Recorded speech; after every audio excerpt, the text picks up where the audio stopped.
Donc pour cet exercice, on va avoir une voiture de police qui va émettre un son, qui va arriver ensuite sur un camion.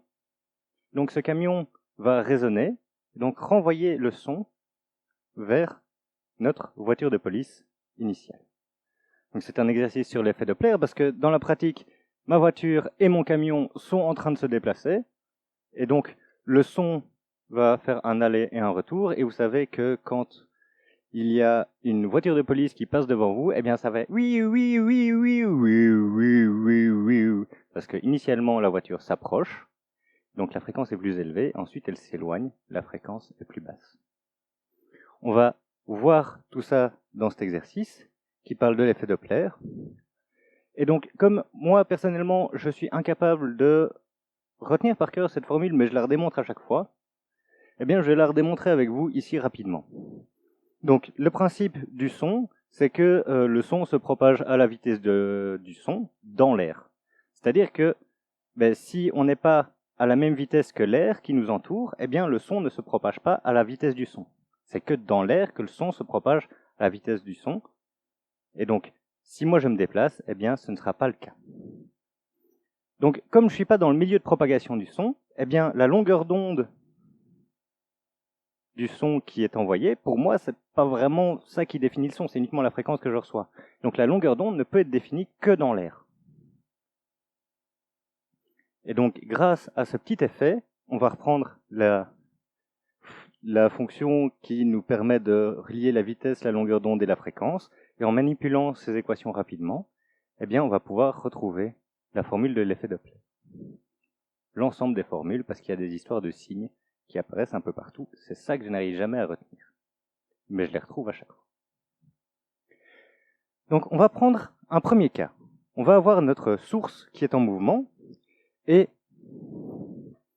elle va envoyer du son. Donc, si elle envoie du son et qu'elle s'éloigne, donc on aura initialement notre son qui va avancer à une certaine vitesse, mais comme je m'éloigne, eh bien, je vais envoyer du son plus vite que à la vitesse du son. Donc la vitesse à laquelle je l'émets, ce sera la vitesse du son plus ma vitesse de source. Ensuite, eh bien, la longueur d'onde dans l'air, eh bien, ce sera la vitesse à laquelle le son a été émis, c'est-à-dire plus vite que la vitesse du son, fois la fréquence de la source. Et donc, de là, on peut retrouver la fréquence dans l'air, qui est, comme on est dans l'air, on reçoit le son à la vitesse du son, tout simplement. Donc ce sera la fréquence dans l'air, c'est la vitesse du son divisée par la longueur d'onde dans l'air. Donc je peux combiner un peu tout ce bordel et dire que maintenant la fréquence dans l'air, c'est la fréquence de la source fois la vitesse du son divisée par la somme de la vitesse du son et de la vitesse source, donc la vitesse du son divisée par la vitesse à laquelle le son a été émis. Je peux faire exactement le même raisonnement quand ma source s'approche. Et donc si ma source s'approche, eh bien j'ai le son qui est émis comme ceci. Mais ma source, elle, avance aussi. Et donc, comme les deux avancent l'un avec l'autre, eh bien, la différence de position entre mon son et ma source, mais s'éloigne moins vite que la vitesse à laquelle ils avancent.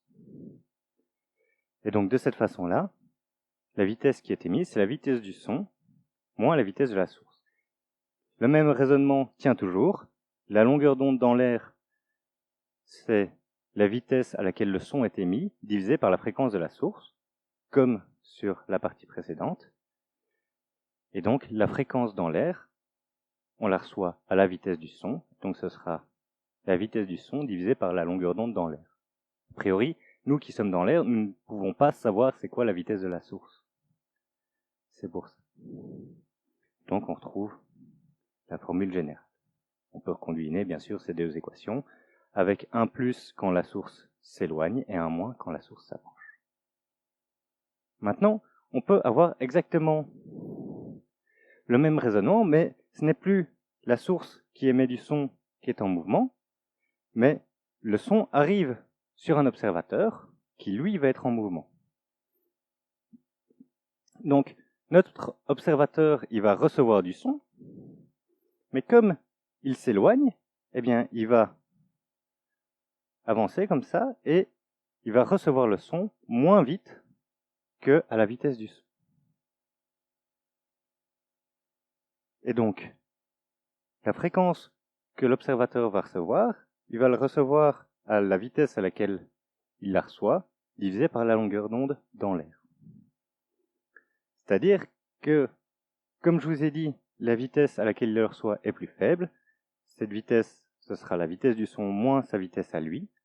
Donc, comme ceci, la différence de position entre le son et l'observateur se réduit moins vite. Donc la longueur d'onde dans l'air qu'on retrouve ici, c'est la vitesse du son dans l'air divisée par la fréquence du son dans l'air. Donc lui indépendant, la vitesse du son dans l'air. On peut combiner les deux et donc on aura la fréquence de l'observateur qui est la fréquence dans l'air. Donc ici on a un moins et la vitesse du son. On veut faire exactement la même chose quand mon observateur s'approche. Et donc j'ai mon son qui avance, j'ai mon observateur qui avance, et bon, donc ils vont se rentrer dedans. Donc la vitesse de collision entre mon son et mon observateur va être plus grande que la vitesse du son. Donc la vitesse à laquelle il reçoit sera la vitesse du son plus la vitesse de la source. De la même façon, la fréquence qu'il va entendre, ce sera la vitesse à laquelle il reçoit le son, divisée par la longueur d'onde dans l'air. Et cette longueur d'onde dans l'air, c'est simplement la fréquence à laquelle le son est émis, qui divise la vitesse du son dans l'air. Donc on peut combiner cette équation. Voilà. Et donc, au final, qu'est-ce qu'on a dans notre exercice? On a notre voiture de police qui initialement s'approche du camion, donc ils avancent tous les deux, il y en a un qui est plus rapide que l'autre. Donc cette source s'approche du camion, le camion s'éloigne, et donc on va avoir premièrement la fréquence émise par la voiture de police dans l'air, qui est donnée par la formule de la source qui s'approche, qu'on va combiner avec la fréquence à laquelle un observateur s'éloigne, qui est donnée par la fréquence reçue par un observateur qui s'éloigne, qui était donnée avant. Donc si je combine ça, eh bien j'ai une petite équation ici. Alors, maintenant, mon camion, eh bien, je lui envoie du son dessus, et donc, le son, il n'est pas absorbé par le camion. Le son, il va arriver, et tac, il revient en arrière. Donc, je vais reprendre mon système en symétrie inverse. Comme ma voiture de police va vers le camion et que le camion s'éloigne, eh bien, j'ai ma source de son qui s'éloigne et mon observateur qui s'approche. Donc, je peux faire exactement le même raisonnement qu'avant, sauf que j'inverse approche et s'éloigne. Et bien sûr, j'inverse le camion et la voiture de police, car dans ce cas-ci, c'est le camion qui émet le son et ma voiture de police qui est un observateur. Voici. Et donc, si je recombine tout ce que je vous ai raconté, mon camion, il reçoit une fréquence, il réémet exactement la même fréquence parce qu'il va se mettre à vibrer. Mais donc, si on vibre à la fréquence à laquelle on vibre. Donc, sa fréquence à laquelle il émet un son, c'est exactement la même que celle qu'il reçoit. Donc, j'ai une première équation, deuxième équation, troisième équation que j'ai trouvée avant. Et donc, j'ai l'équation finale ici. Donc, vous avez bien sûr les solutions dans le solutionnaire.